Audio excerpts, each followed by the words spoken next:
When installing the dampening leg of the RallyRaid fork inserts, they start the filling process by putting the insert into the fork and firmly attaching the cap.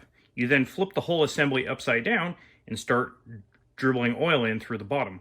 The issue is there's there's air inside the cartridge with just one tiny bleed hole. So what happens is there's effectively an air bubble here. So when you dribble the oil in through the bottom, it actually just bypasses that air bubble and goes out the sides into the outer chamber.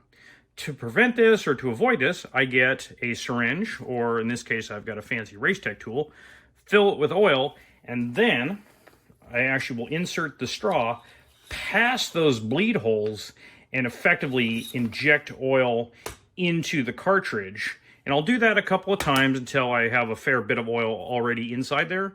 Then I'll turn the fork leg over and proceed with the rest of the bleeding process like you would do any open chamber fork. What I do find is, because this bleed hole is incredibly small, if you know exactly where it is in relation, flex the whole cartridge away from there to allow the oil and air to escape better during the bleeding process, and go with very smooth, slow strokes versus a whole bunch of fast strokes when bleeding with the dampening rod. This will make installation much quicker and easier. So starting the filling process, I have my syringe filled with oil. I'm just going to insert it. I'm going to insert it past those bleed holes, and I'm just going to slowly inject it in there. And it's kind of sitting here bubbling away. And like I said, I'll do this a few more times.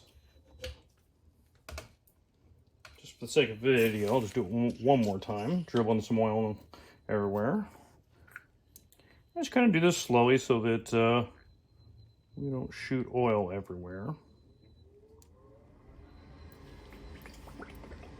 And see right there, that's where that air's coming out, and that's why it bypasses.